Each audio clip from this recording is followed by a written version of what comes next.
Que a graça e a paz de nosso Senhor Jesus Cristo esteja com cada um de vocês. Amém. Nós cantamos um hino, Ele me ama. Realmente, o amor de Deus para conosco é uma coisa que é fora de série. Nós não merecemos. Mas Deus enviou seu Filho a esse mundo. Ele sofre horrivelmente. Morre a morte mais dolorida que a raça humana já inventou, que é ser morto numa cruz. Que ser asfixiado quando começa a desmaiar na cruz. E acordar. E sofrer as dores. Uma morte horrível. Tudo isso porque Ele me ama. Só por isso. Não porque nós merecemos. Queridos, hoje nós temos o domingo chamado Domingo de Ramos. E ele faz a abertura desta semana que culmina com a crucificação de Jesus e depois no domingo com a ressurreição de Jesus. Nós já tivemos esse mês, nós temos nossas mensagens, são todas elas em torno da Páscoa, inclusive o domingo depois da Páscoa ainda vai ter essa temática todo esse mês. No domingo passado, o João já trouxe a mensagem sobre a origem da Páscoa, que vem lá do Antigo Testamento, de mais ou menos 1400 anos antes de Jesus estar aqui na terra, antes de ele entrar em Jerusalém, antes de Jesus ser crucificado e ressuscitar. A Páscoa era uma celebração já tinha 1400 anos, porque a Páscoa tem a sua origem, significa, a palavra Páscoa significa passagem, a passagem da escravidão do Egito para a liberdade que Deus concedeu ao povo, seu povo, o povo de Israel, com Moisés, e ali foi celebrada a Páscoa a primeira vez, e foi ordenado que o povo de Israel celebrasse a festa da Páscoa. E é porque nós temos essa celebração anual, sempre, quando no hemisfério norte, agora começou a primavera, para nós outono. Quando começa a primavera no hemisfério norte, e se espera a primeira lua cheia, e o primeiro fim de semana seguinte é a Páscoa. Então a Páscoa sempre não tem uma data fixa. Isso agora já fazem 3.400 anos que é assim. A Páscoa sempre, para nós, a entrada do outono, depois da primeira lua, o primeiro fim de semana depois da primeira lua cheia que tiver nesse período da primavera no hemisfério norte. Porque foi neste período que o povo de Israel saiu da escravidão do Egito e foi instituída a Páscoa. Nós ouvimos sobre isso no domingo passado.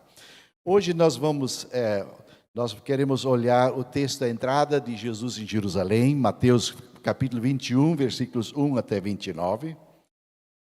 E nós temos aqui, assim, o começo dessa semana decisiva. Ela foi decisiva para todos nós. Porque se essa semana não tivesse acontecido, se Jesus não tivesse padecido o que padeceu, não tivesse sofrido, não tivesse ido à cruz, não haveria esperança para nós nenhuma. Iríamos morrer com os nossos pecados, com nossas falhas, não iria ter salvação. Era necessário que fosse pago por um inocente a culpa que nós temos como culpados com as nossas falhas, com nossas negligências. Às vezes nós nem queremos saber muito de Deus, e por isso é que foi necessário que Jesus morresse por nós.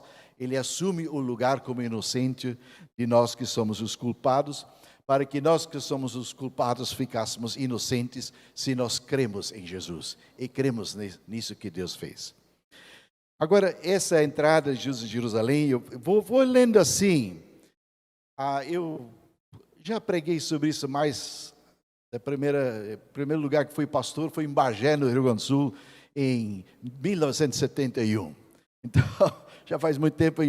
Esse é um texto que normalmente nessa data, no domingo antes de Páscoa, a gente prega. Então, já preguei muitas vezes sobre isso. Mas eu reli de novo, meditei esta semana, li um comentário de outros teólogos sobre esse assunto. Então, eu vou lendo um versículo, 2, 3 versículos, e vou conversando um pouco com vocês sobre aquilo que aqui consta.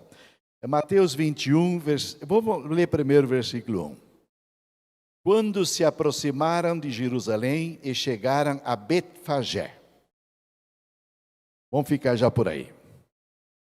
Esta era a época que muita gente de todos os lados estava subindo para Jerusalém, porque Jerusalém ficava no alto da serra, na Israel, na Palestina, e de todos os lados tinha gente indo para Jerusalém. Havia 3 grandes festas durante o ano em Israel. A festa da Páscoa, que era logo depois do inverno, nesse início de primavera. A festa de Pentecostes, que já é 50 dias depois, já era celebrado, não no mesmo sentido que nós a celebramos hoje. E a festa dos tabernáculos, a festa das tendas, mas já quando as colheitas, as colheitas aconteciam lá por setembro, outubro, mais adiante no ano, que é inverso para nós no hemisfério norte. Então, esse período, havia 3 grandes festas em que as populações, as pessoas iam para o templo em Jerusalém, porque o templo ficava lá em Jerusalém.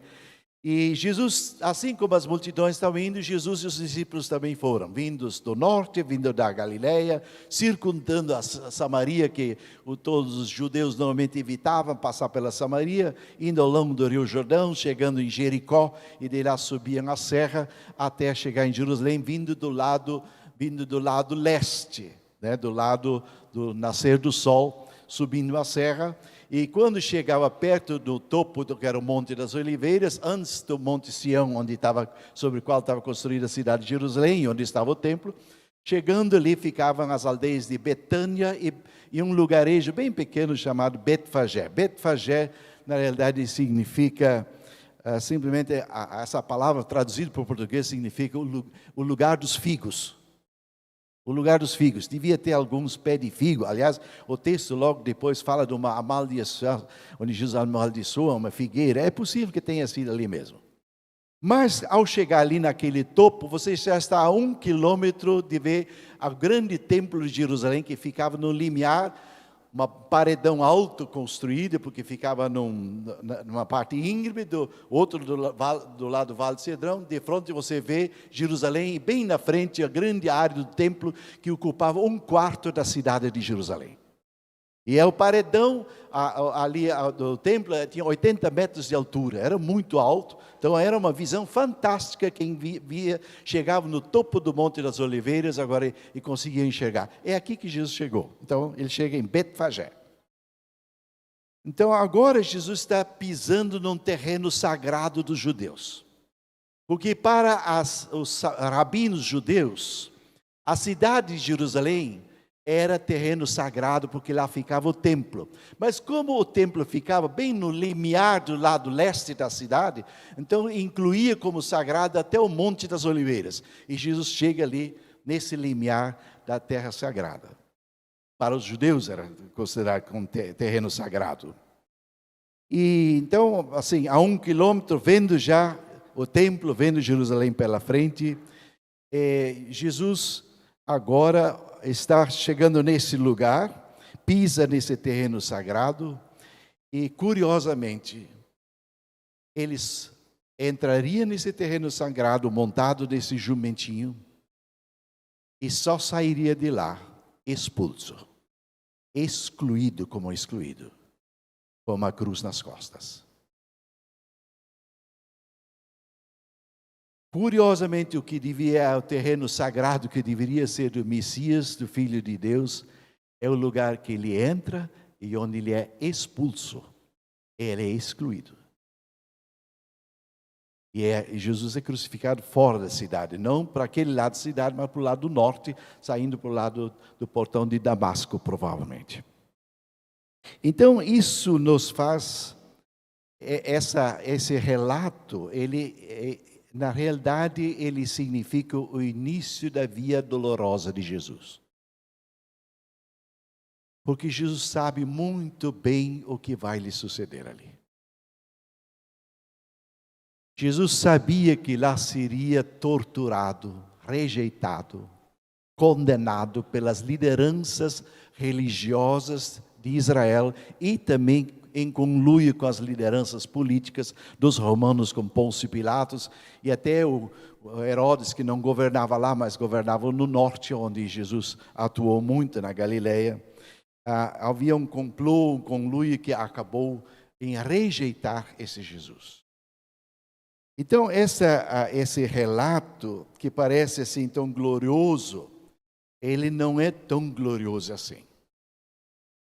E nós devemos lembrar que aquilo que para nós trouxe o perdão dos nossos pecados, a libertação para a nossa Páscoa, a libertação da escravidão do pecado, a libertação da escravidão da morte sobre nós, a morte é vencida, aquilo que para nós traz a vida para uma vida eterna, uma vez que nós naturalmente aceitamos Jesus e cremos nele. Sem isso também não tem.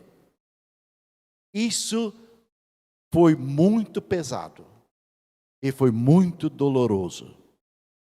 Foi muito sofrido para aquele que é o próprio Deus, que é Deus vindo ao mundo em carne humana, que ele se fez neste mundo.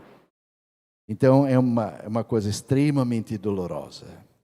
Eu vou ler os versículos 2, começando no final do versículo 1, agora adiante. Vou ler de novo 1. Quando se aproximaram de Jerusalém e chegaram a Betfagé, ao Monte das Oliveiras, Jesus enviou 2 discípulos, dizendo-lhes: vão ao povoado que está adiante de vocês. Logo encontrarão uma jumenta amarrada, com um jumentinho ao lado. Desamarrem-nos e tragam-nos para mim. Se alguém lhes perguntar algo, digam-lhe que o Senhor precisa deles, e logo os enviará. A gente percebe aqui que é bem intencional, é bem proposital que Jesus faz isto. O que Jesus está fazendo ao mandar 2 dos discípulos ir num povoado vizinho, buscar um jumentinho, a mãe jumenta e o jumentinho, o filhote que já era crescido nessa altura, já poderia ser, né, já estava adulto, mas não tinha sido montado ainda, conforme o Evangelho de João relata no capítulo 11 ou 12 de João, fala que esse jumentinho nunca tinha sido montado. Jesus monta ele pela primeira vez. Mas é bem intencional. O que Jesus está fazendo? Ele está reivindicando de que ele é o Rei dos Reis, que ele é o Messias. Jesus está claramente, para quem tem ouvidos para ouvir, quem tem percepção de entender as coisas, e Jesus está dizendo claramente: eu sou aquele que foi prometido no Antigo Testamento. E quase todas as pessoas conheciam, grande parte da população conhecia esse versículo de Zacarias 9:9, onde nós lemos: alegra-te muito, ó filho de Sião. Filho de Sião é Jerusalém, porque Sião é construído Jerusalém é construído sobre o monte de Sião, né? Alegre-te muito, ó filho de Sião, exulta, ó filha de Jerusalém, quer dizer, a população. Eis aí te vem o teu rei, justo e salvador, humilde, montado num jumento, num jumentinho, cria de jumenta. Intencionalmente, Jesus aplica para si esta palavra do Velho Testamento.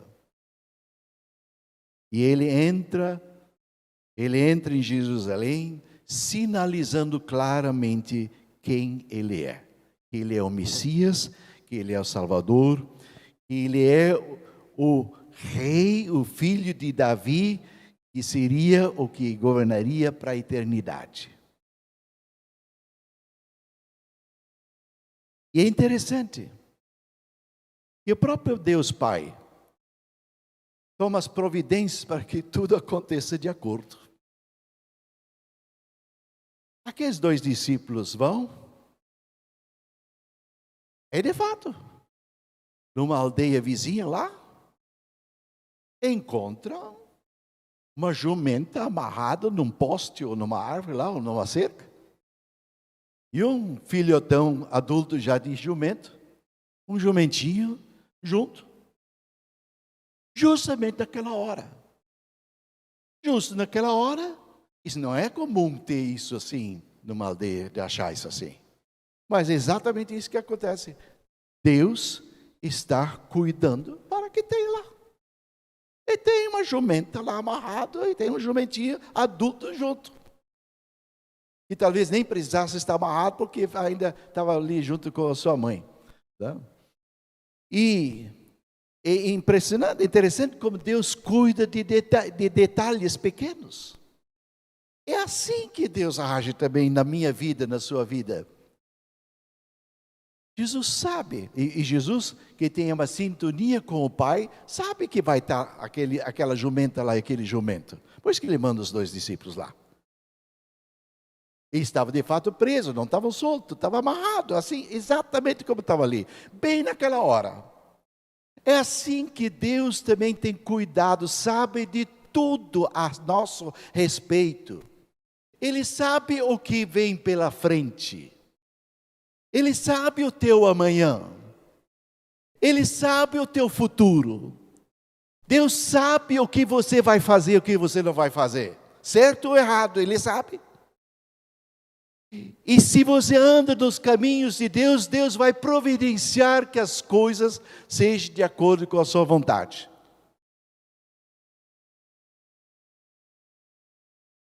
Deus sabe tudo. E Jesus sabe. Jesus sabia que naquela outra aldeia lá, tinha uma jumenta amarrada com um filhotão. Então, Jesus está reivindicando a sua ser Messias, e aqui de novo, quem percebe, pode perceber só por esse fato. Hoje Jesus manda 2 discípulos ir buscar um jumento em outro lugar. E também, Jesus diz, isso não está nesse texto aqui, nos outros evangelhos consta. Se o proprietário, alguém perguntar alguma coisa, Jesus disse, digam que o Senhor precisa deles. E prontamente ia deixar. E de fato foi assim.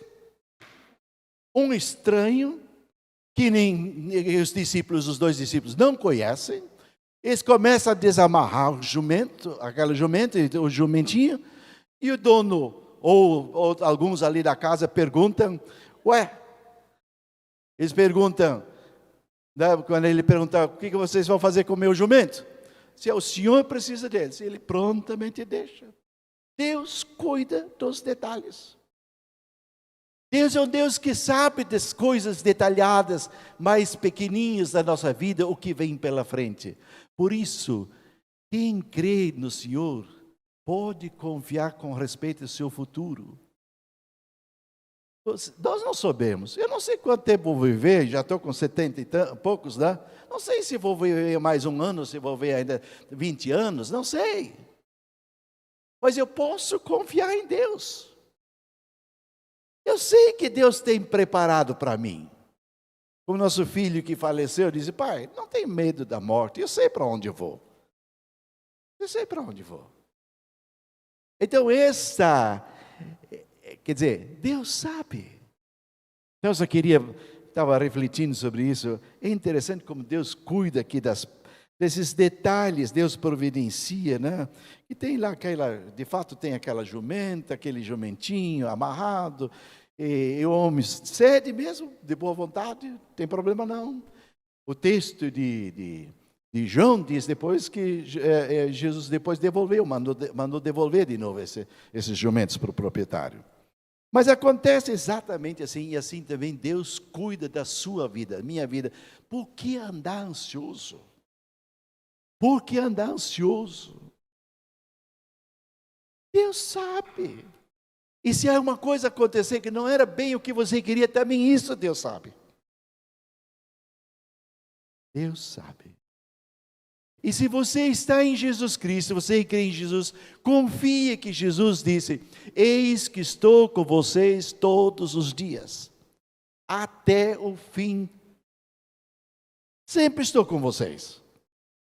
Jesus disse: quem crê em mim, ainda que morra, viverá.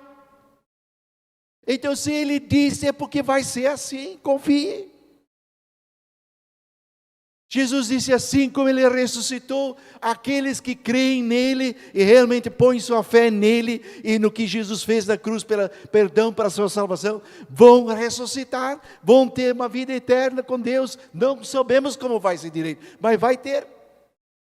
Eu não preciso saber como vai ter. Acho que seria informação demais para nós. Mas vai isso que vai ter. Então, descansemos. Não fique ansioso. Bem, vamos adiante. Versículo 4 e 5, vou ler adiante. Isso aconteceu para que se cumprisse que fora dito pelo profeta: digam à cidade de Sião: eis que o seu rei vem a você, humilde e montado num jumento, num jumentinho cria de jumenta. Bem, a gente também percebe que Jesus é quem dirige os acontecimentos daquela semana. Ele sabia o que iria acontecer para ele naquela semana. A partir do momento que os discípulos creram em Jesus como o Messias, como o Cristo, como o Filho de Deus, e isso Jesus não precisou falar para eles, eles foram percebendo por quem Jesus era, pelo seu agir, por aquilo que ele fazia, e eles foram concluindo: esse é o Messias. E quando lá em Mateus 16, uns 5 capítulos antes, que nós estamos no capítulo 21, quando Jesus perguntou para eles: quem dizem as pessoas quem são? O pessoal diz que você é um profeta, tal, mas vocês quem vocês dizem? Pedro toma a frente pelos discípulos e diz: tu és o Cristo, o Filho de Deus vivo.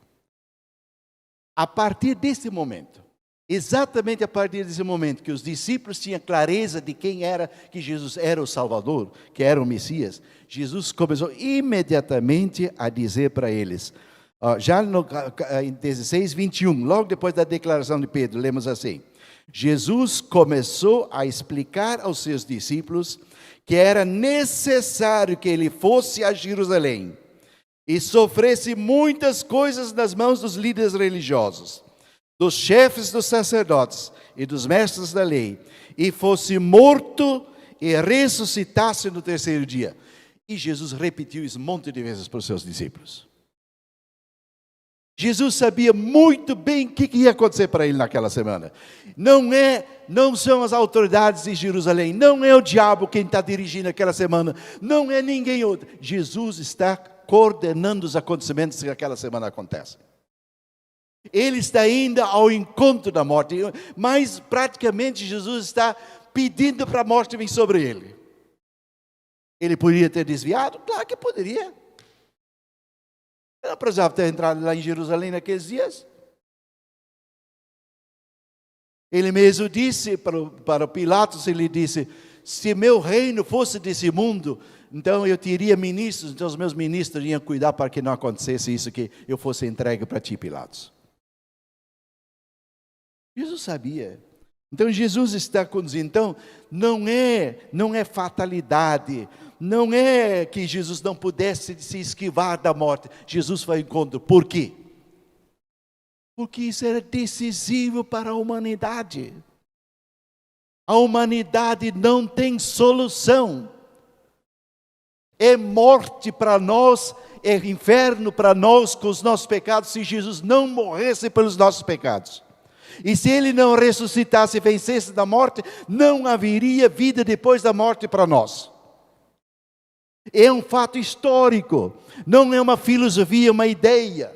Jesus morreu de fato, e Jesus ressuscitou.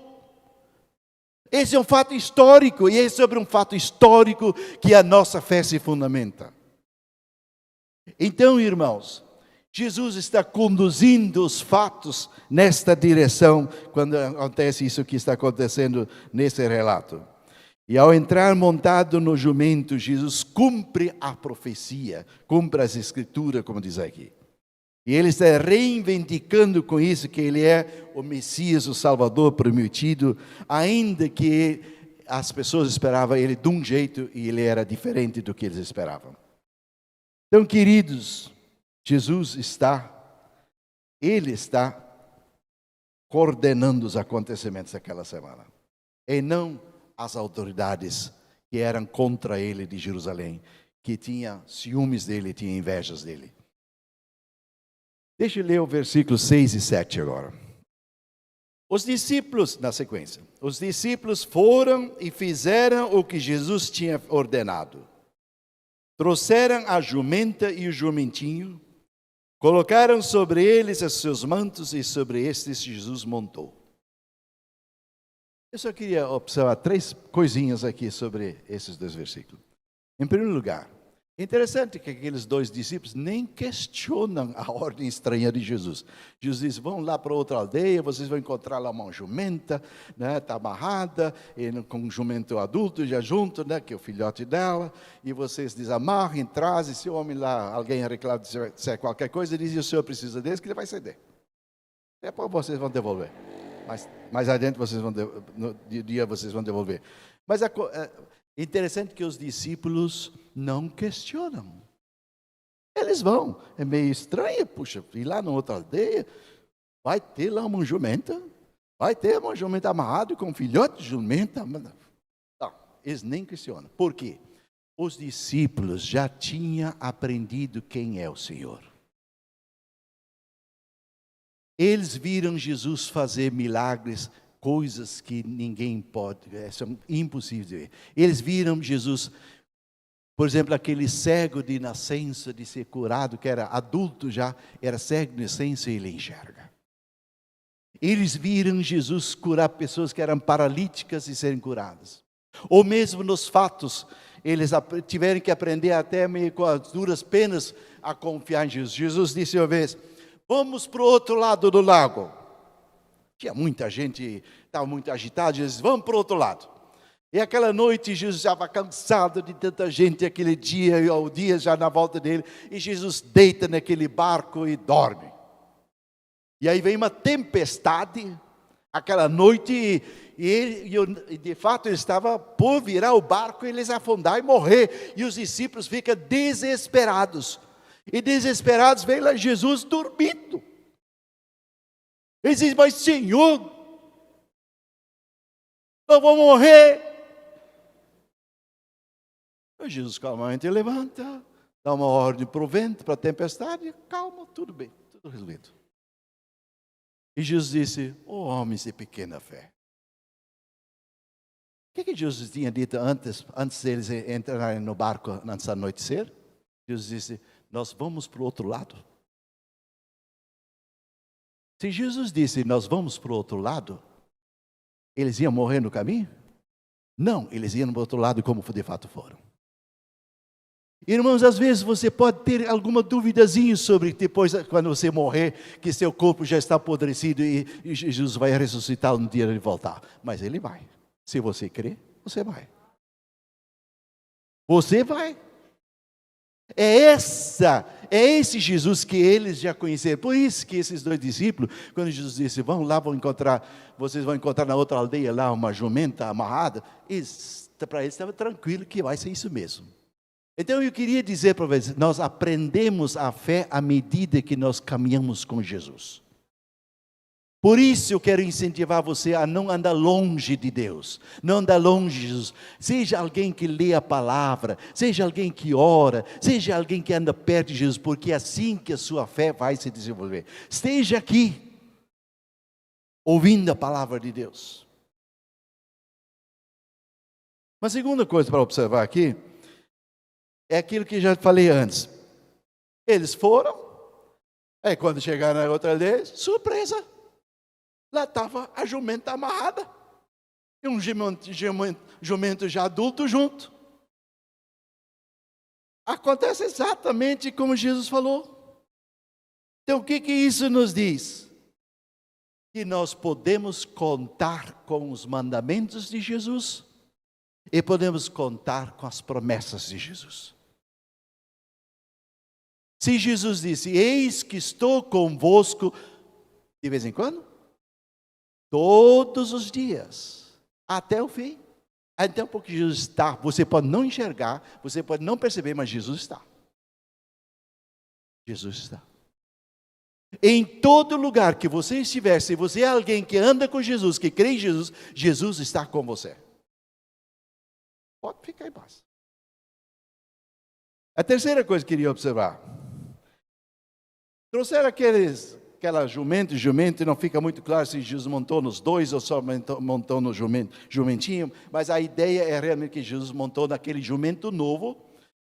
Em João capítulo 11, versículo 2, diz que naquele jumento nunca alguém tinha montado, então ele não era um jumento adestrado para montaria, mas Jesus monta daquele jumento, né? Os discípulos põem roupas deles em cima, né? Para fofar, né? Como almofada, e eles montam naquele jumento, e Jesus monta naquele jumento, e ele corcoveia?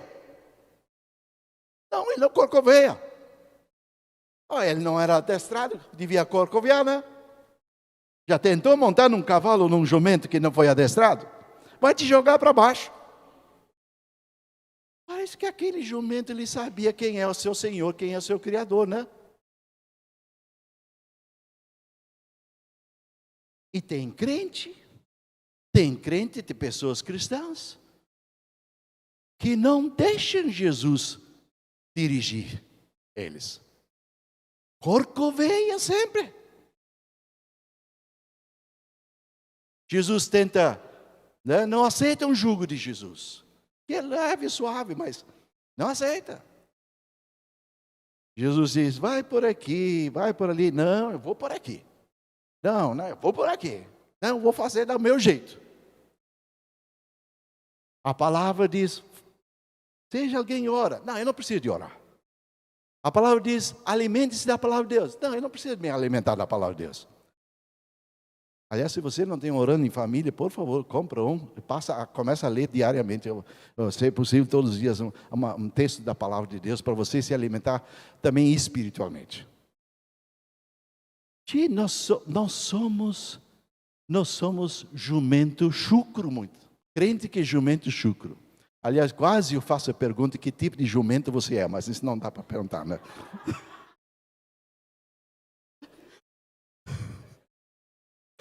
Que tipo de jumento eu sou? Essa é uma boa pergunta. Que tipo de jumento eu sou? Mas olha aqui, esse jumento parece que sabe quem é o seu Criador e o seu Senhor. Ele não corcoveia. É só como observação aqui. Versículo 8 agora. Versículo 8, lemos assim. Uma grande multidão estendeu seus mantos pelo caminho, outros cortavam ramos de árvores e os espalhavam pelo caminho. Se a gente olhar, sim, numa perspectiva terrena e humana, toda essa homenagem que ali é feita para Jesus nessa entrada de Jerusalém, foi uma coisa parece bem improvisada e bem precária para receber aquele que na realidade é o Filho de Deus, que é o Messias. Porque o jumento que Jesus monta nem era dele, tinha que pegar emprestado e ser devolvido depois. É um rei que entra, né, aclamado como rei, né, com filho de Davi como rei, mas é um rei que não tem coroa, não é um rei que não tem cetro, não é um rei que não tem espada, nem tem uma corte real que o circunda, muito menos um pelotão de soldados ou um pelotão de elite na frente para, né, fazer como é que chama isso? Fazer escolta. Não tem. Não tem trombeta tocando. Não tem cartazes. Não tem faixas. Não tem outdoors recebendo. Nada. As roupas não são tapetes que estão colocando para Jesus passar com o jumento por cima.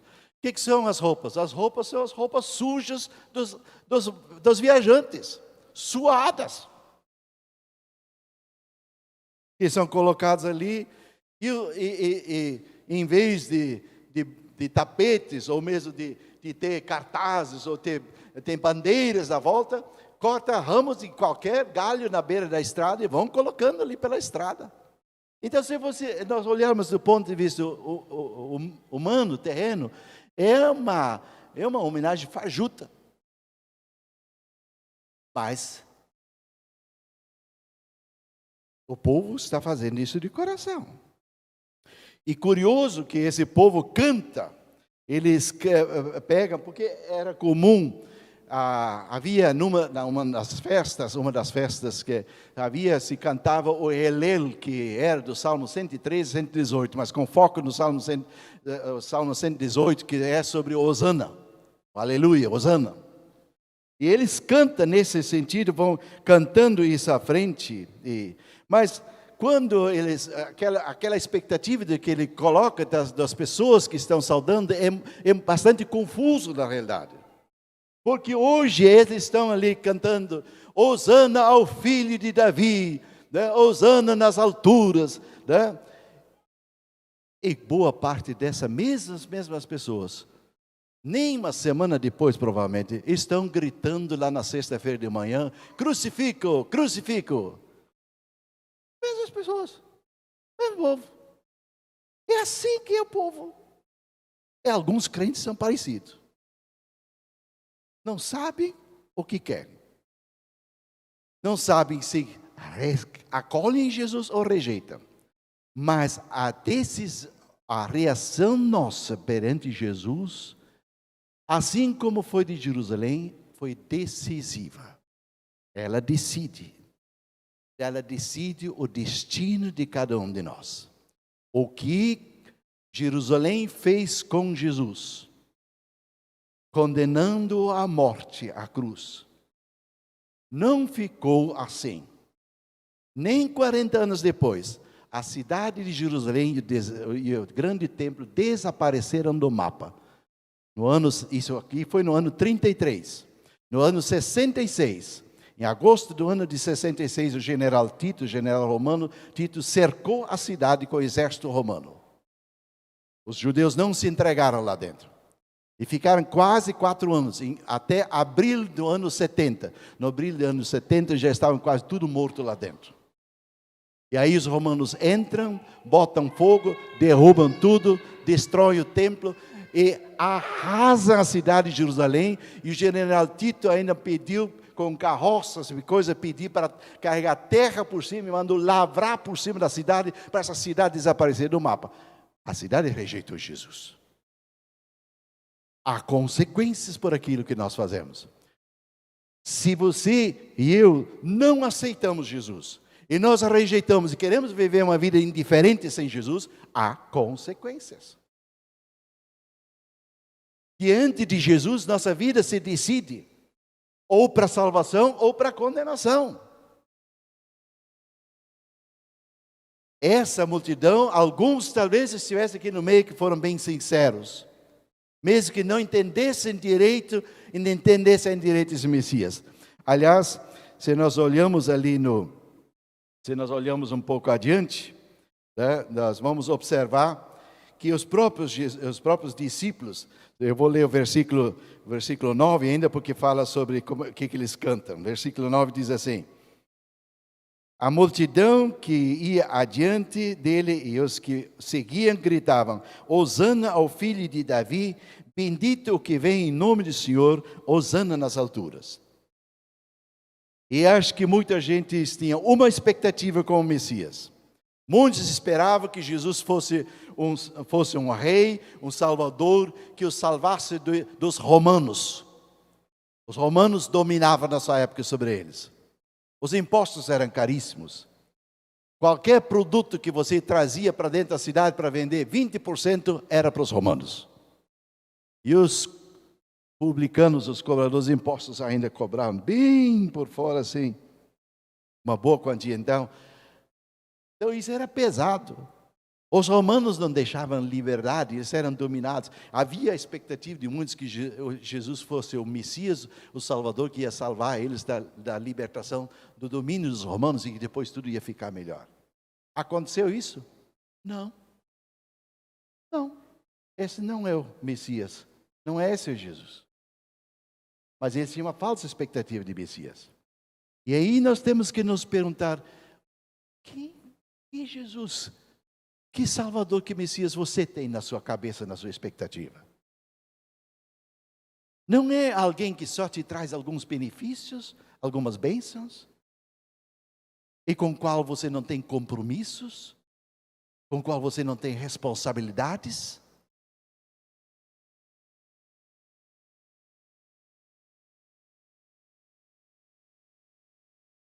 Muitos ali depois estavam gritando, crucifica, crucifica. É verdade que os próprios discípulos, diz lá em João capítulo 12, acho que é 12, deixa eu dar uma olhada, 12, versículo 16. 12, 16 diz, a princípio seus discípulos não entenderam isso. Está falando da entrada de Jesus em Jerusalém. Só depois que Jesus foi glorificado, eles se lembraram de que estas coisas estavam escritas a respeito dele, e lhe foram feitas. Os próprios discípulos não estavam entendendo, estava tudo muito embaralhado ainda. E é interessante que o Messias, Jesus como Messias, não vem dizendo quem ele é. Cada um de nós precisa descobrir pela experiência, pela intimidade com ele, quem é Jesus. Quem é Jesus? É pela experiência do convívio com Jesus que nós aprendemos quem é Jesus. E Jesus não foi o tipo de Messias que muitos estavam esperando. E eu desconfio que muitos crentes hoje estão pensando, esperando num Jesus que só traz bênção, só traz coisas boas e coisas. Não é assim. Jesus disse, quem quer me seguir, tome sua cruz e siga-me.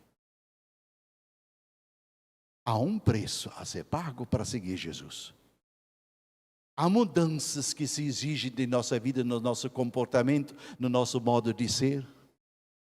E que Jesus vai nos ajudar pelo seu Espírito Santo a ser transformados nessas coisas.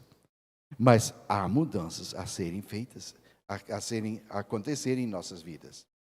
Então, curiosamente, muita gente ali que estava gritando, Hosana, Hosana, poucos dias depois estão gritando, crucifica, crucifica. Estão junto com os inimigos de Jesus.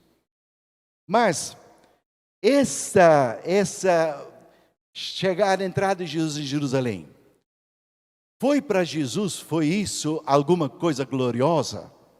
Uma coisa alegre? Eu desconfio que para Jesus foi o primeiro trajeto da sua via dolorosa até a cruz.